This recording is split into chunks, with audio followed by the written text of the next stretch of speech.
इस दौरान हुसैन स्वीट में प्रवेश कर चुका था और दोनों आमने सामने आ गए थे।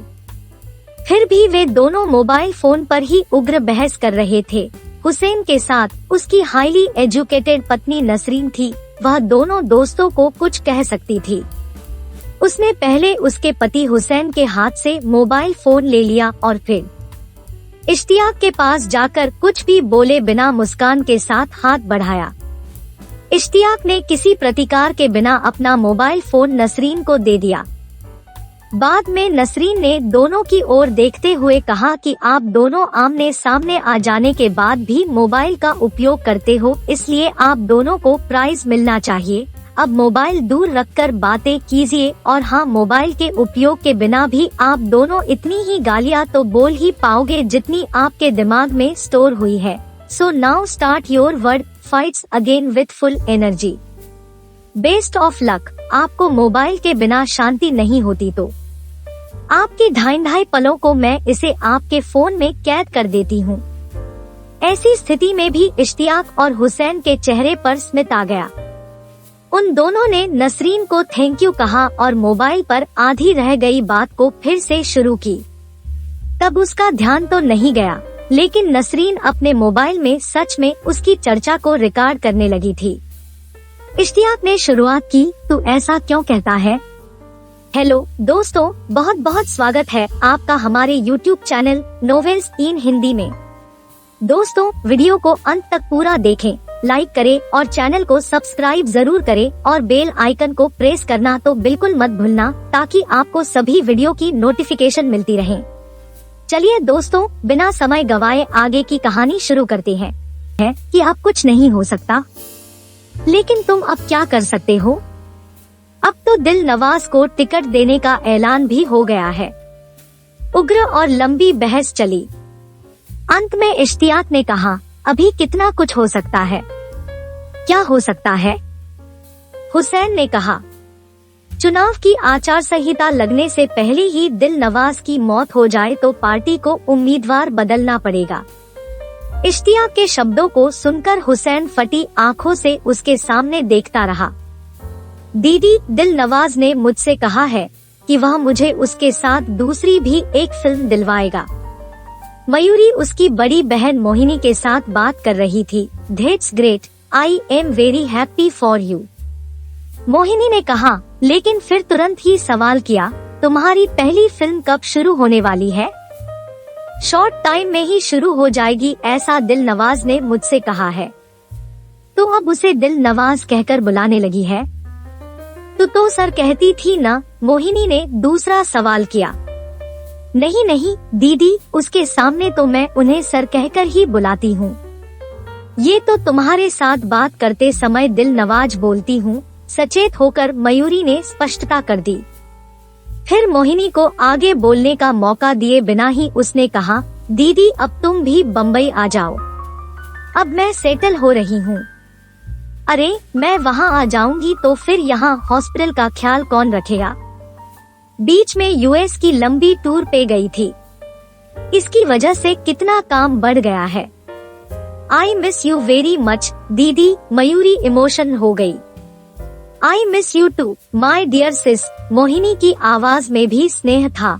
फिर उसने तुरंत ही कहा, तुम्हारी फिल्म की शूटिंग शुरू होने से पहले थोड़े दिन यहाँ पे रुकने आ जा। कब शुरू होगी तुम्हारी फिल्म?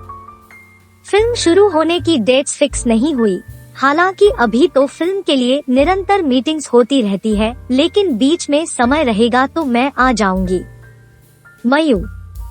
मोहिनी कुछ कहने गई लेकिन फिर रुक गई। हाँ दीदी। जाने दो, कुछ नहीं। नहीं बोलो दीदी, तुम कुछ कहने जा रही थी। मोहिनी ने 2-3 सेकेंड का पोज लेने के बाद कहा, मयू तुम सब के साथ थोड़ा डिस्टेंस रखना। I mean don't worry didi, I know where to draw a line. Mayuri ने तसल्ली दी। मयूरी को दिल नवाज खान के सामने हीरोइन के तौर पे ब्रेक मिला, इससे मोहिनी बहुत खुश हुई थी। लेकिन आज मयूरी ने कहा कि दिल नवाज खान दूसरी फिल्म भी दिला रहा है, इससे मोहिनी को अजीब फीलिंग हुई थी। दिल नवाज और अमन कपूर मयूरी को इतना महत्व दे रहे हैं, इसके पीछे दूसरी कोई वजह तो नहीं होगी ना, ऐसा विचार मोहिनी के मन में आ गया था। मयूरी ने कहा कि don't worry didi, I know where to draw a line. ये सुनकर मोहिनी को अच्छा लगा। तब मोहिनी को अंदाजा भी नहीं था कि मयूरी सब लाइन क्रॉस कर चुकी होगी। तुम्हारी दिल नवाज खान के साथ फिल्म कब शुरू होने वाली है? मयूरी की फ्लैट पार्टनर काव्या पूछ रही थी। थोड़े ही समय में शुरू हो जाएगी। काव्या के सवाल से थोड़ी अनकंफर्टेबल हो गई मयूरी ने जवाब दिया। तुम तो कहती थी न कि बहुत शॉर्ट टाइम में ही तुम्हारी फिल्म की शूटिंग शुरू हो जाएगी। अभी तो अमन कपूर या दिल नवाज ने अनाउंस भी नहीं किया कि उन्होंने तुम्हें हीरोइन के तौर पे साइन किया है। काव्या के स्वर में व्यंग था।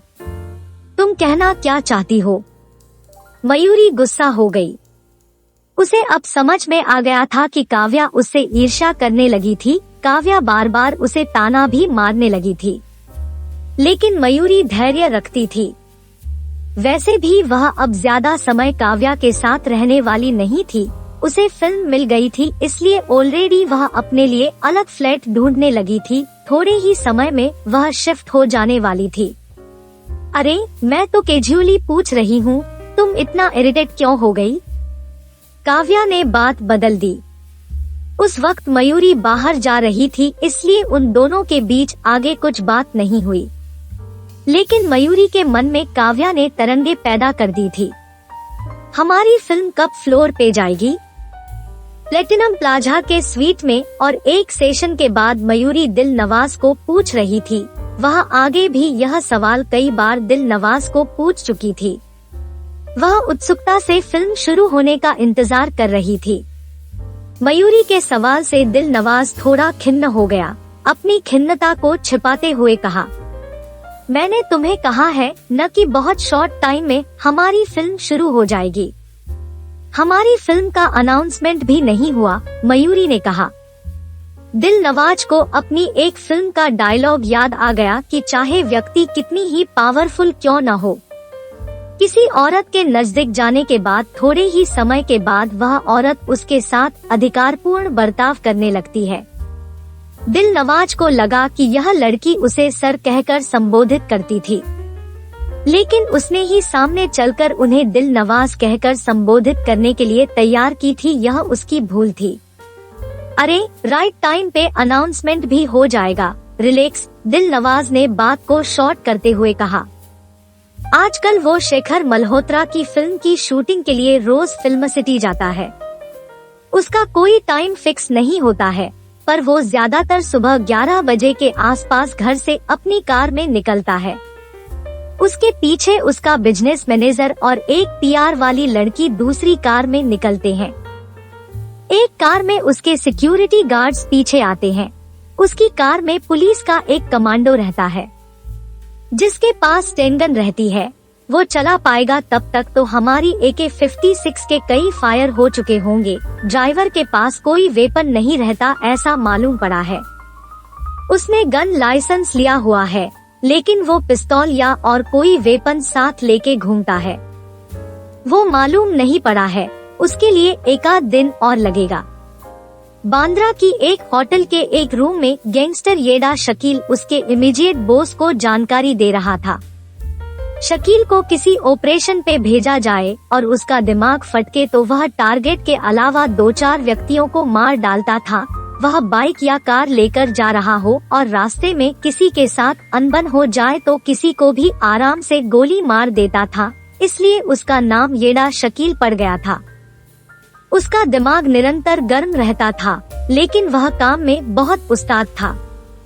उसे किसी व्यक्ति के बारे में जानकारी प्राप्त करने का काम सौंपा जाए तब वह संपूर्ण जानकारी ढूंढ आता था। अभी वो दिल नवाज के बारे में जानकारी दे रहा था।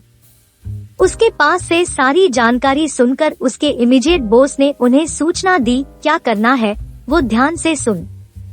इसमें जरा भी गड़बड़ नहीं होनी चाहिए, मामला सीरियस है। येडा शकील उसके बॉस की सूचना ध्यान से सुनता था। बॉस ने बात पूरी की उसी वक्त उसकी आंखों में चमक आ गई। ये तो बहुत सिंपल काम है, मैं ही कर लूंगा, वह उत्साह से बोल पड़ा। नहीं, तुम्हें खुद ये काम नहीं करना है, तुम एक टीम बनाओ और उससे ये काम करवाना है। तुम्हें सिर्फ थोड़े मीटर दूर खड़े रहकर सुपरविजन करना है। येडा शकील को बॉस का हुक्म अच्छा नहीं लगा, लेकिन बॉस के सामने बोलने की उसकी हिम्मत नहीं थी और औकात भी नहीं थी, इसलिए उसे कहना पड़ा, जी भाई, आपके हुक्म के मुताबिक ही एक्शन प्लान तैयार हो जाएगा। किसी भी हालात में ये प्लान फेल नहीं होना चाहिए। टेंशन मत लो भाई, ये तो मेरे बाएं हाथ का काम है। येडा शकील बाहर गया। इसके बाद बॉस ने एक युवक को बुलाकर कहा, मिशन फेल नहीं होना चाहिए और एक भी ज्यादा आदमी नहीं मरना चाहिए, और हाँ, येडा कुछ भी गड़बड़ न करे इसका ध्यान तुम्हें रखना है, और वह गड़बड़ करे तो उसे गोली मार देना। कहानी के अगले भाग के लिए चैनल को लाइक, शेयर और सब्सक्राइब जरूर करें।